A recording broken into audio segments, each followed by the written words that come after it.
Hi, welcome to another edition of The Mainframe. We're here with Paul Blau from Blautech Computers, and we talk about all subjects that have to do with technology, gadgets, and today how to be more productive with all that kind of stuff that you might have sitting on your desk at your office or at your home, or even strapped to the belt as you walk around, your cell phone. And that is email. And Paul, email is ubiquitous. I'm not even sure that's the word, but I made it up. It's something that is everywhere, and it's funny. You know, a few years ago, email was really a novelty, but now email is really almost the most important type of business communication that most people engage in. It used to be, I know in my business, I would call people on the telephone or see them in person if I had a question. Now we just send them off an email or even a text, and that's very, very common. How has email changed business? Tell me, and in your opinion, for the good or for the better? Well, I think we go back all the way to 1993 when we started the company. There was no email at that point. If you did any kind of messaging, it was done on a bulletin board. That's a word you don't hear any longer. Chat room or that. Yeah, it's the precursor to the internet and to all of those things. And what you do is you could leave a message there. But you're right. Typically, conversations were done person to person, and they were done through the phone or directly. The problems with that is that there's a very limited reach and very limited bandwidth. So say that you needed to talk with somebody, you have a very simple question for them. You've still got to go through all the phone tree and all of the triaging of the call to get to whoever it is that you need to talk to, and that could be really difficult. We used to spend as often as a week waiting on getting an answer for something in those days. We wouldn't imagine that today, and we can't get it in about 5 seconds. We're feeling pretty frustrated. What email does, and to answer your question, I do think it's a great tool, but like any other tool, it can be used for good or for evil. Right. I think that email allows people to quickly respond to just the issue. So if you're a conversationalist, if you're a people person, you probably don't like email a ton. I am more of a task-driven person, and and that's the polar opposite of the people-driven person. I love email because email allows me to just address the issue. Right. I don't have to make the small talk. I don't have to ask you about your dog or your trip to China or any of that stuff. You can an email, which you just don't necessarily have. Yeah, you can, and you learn to be polite in those emails. But you're going to get just to the issue. So I ask a quick question, I get a quick response. It also allows me to control the tempo, the timing of that conversation. And so if you ask me a question, but I'm really busy doing something, I don't have to respond right away. Now, if you came in here right now and you asked a question and I just kind of turned away and ignored you, I probably would offend you, and it would look really funny on this program, because I just ignored you for a while. But email allows us to do that, and that can increase our productivity by allowing us to focus directly in on the tasks that are at hand, if we use it correctly. Right. Now, the issue that we're talking about today, though, is the fact that email can be something that is not so great for business because it takes away people's time. A lot of times they spend emailing that has nothing to do with business. It opens up another channel for outside communication that can take away from people's productivity. In fact, I read a recent survey that said something like 20% of a person's time during the day is spent doing other things besides their actual business responsibilities. Yeah. It might be on Facebook, it might be on eBay, it might be responding to Twitter or those kind of things, or sending emails back and forth with cousins, friends, wives, whoever. So I mean, what do we do to get productivity back? Because everyone's got a computer on the desk these days. It's real easy for that to pull us away from our jobs. How do we get productivity back in our business when it comes to email? Right, so let's also make sure that we define correctly where emails come in at. It's not just on their desk, it's also going to be right here on the cell phone as well. Right. And so we've got a lot of points of interruption that can come into play. And if you worked with the younger generation at all, you'll notice that if you have a sit-down meeting at a conference table, anybody that is in their early 20s, mid to early 20s, they're going to want to text while they're having that meeting. And so you're talking with them, and to me, and maybe because I'm old school and I'm getting old, Jeff, I don't know, but to me it's rude. Yeah. You should be, if I'm sitting here and I'm texting away, I don't think that's a good etiquette. Yeah, but some experts say that multitasking actually frees up your brain to listen. there's been studies about doodling while you Exactly. attend meetings, Yep. texting, playing a game. Right. It allows some people to actually pay more attention. So I don't think it's completely negative, but you're right. It can seem kind of rude to pull that out. And even the other day, I was at a restaurant and the girl was taking my order, and she was actually texting on her phone while she was taking my order. And the new generation doesn't even think anything about that. Right. That's just normal activity. But we want to make sure, if you're watching this video, it probably means you're in business, and you probably have got this problem. How do you keep email from taking over the work time that people need to be spending? Right. So there are a couple things that you can do. First of all, like any technology or any tool, you need to make sure you master it rather than it master you. And this is a common problem with anything that comes into our lives, whether it's television or a video game or email. Is they can be used for good and they can be entertaining. You can use them for productivity. But if you're not very careful, it will consume you. So sometimes we've programmed ourselves to feel like if an email comes in, we need to have our email program up at all times. Right. So we get instantaneous notification of that email and we respond instantly. The problem in that scenario, though, is that it may only take you a minute to respond, maybe even 30 seconds, but you've lost your train of thought.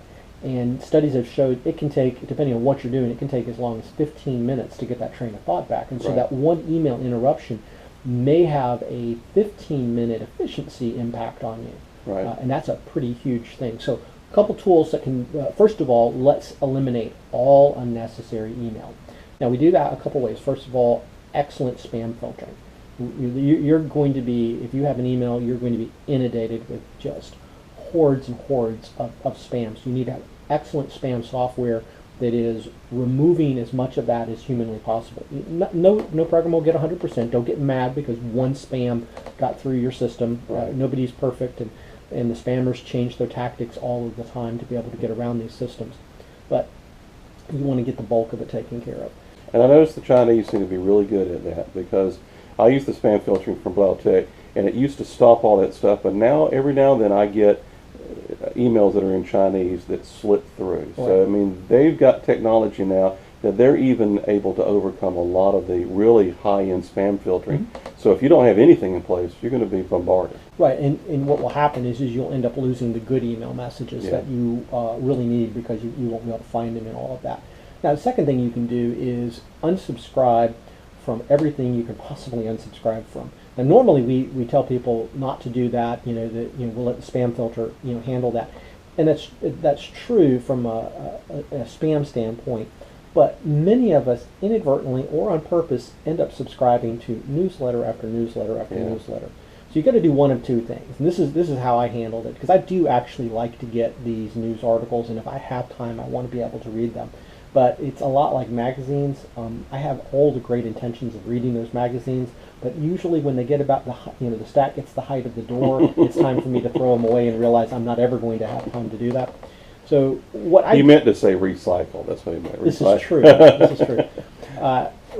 So what you can do, though, is if you want to get that information, you can create a rule. Most email software will allow you to create automated rules, and information that comes from that particular source could be routed into a folder. I have it go into a folder for review, and so it all goes into there. And when I want Now, to, do you have to manually move it to there, or is it automatic? no, I've taught my email software allows me to actually do it automatically, and so Oh. what it is that if I subscribe to something or something starts coming in that I actually don't that I like, what I'll do is I'll just take the time to create the rule. Very simple thing to do in Outlook in particular. Create the rule and let it flow automatically into that folder, and then I trained myself to only look at that folder if I have extra time. If Right. I'm got my tasks done, I'm not quite sure what else to do, or I need a break. Maybe I've been doing something really, really productive, and that's something that we should point out too, is that we want to give people the maybe 10 minutes, 5 to 10 minutes every hour or so to get away from whatever it is they're doing. Right. You'll actually get more productivity out of them than if you're a slave driver and don't want to let them go to the bathroom or make any. You're going to get less efficiency out of them.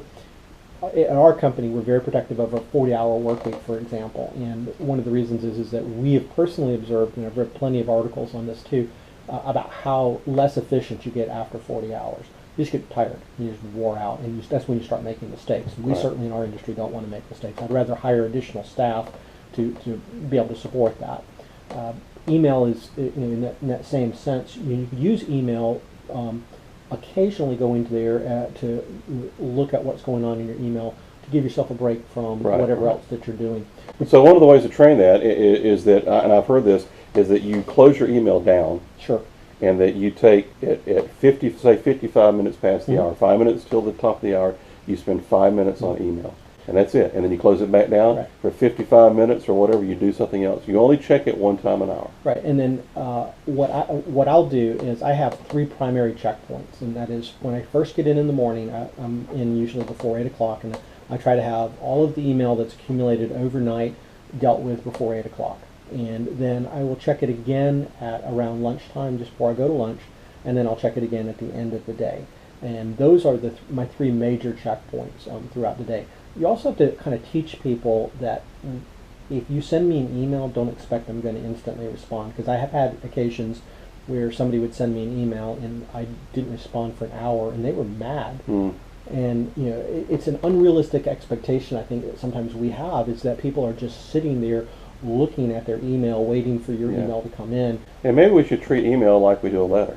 Absolutely. You write a letter and it gets there the next day. So, I Right. mean, if you're writing an email, give people 24 hours or so to at least to look at it. And most businesses have a way for emergency contacts to happen. And what we try to teach our clients to do is we actually have an address, help@blautech.com, that goes to a monitored service board, so that if you have an emergency, if you'll send it to that, somebody is going to see that in just Right. a matter of minutes, and they'll respond appropriately.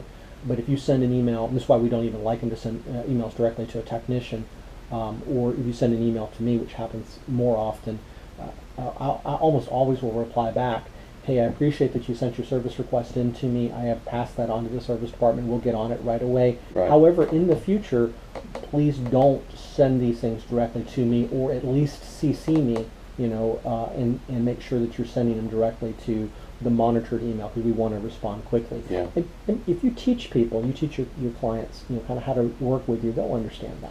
All right, so the last thing, we got a couple minutes here, the last thing I want to touch on is, are there some tools that business people can put into place to kind of try to keep people away from spending their day on Facebook?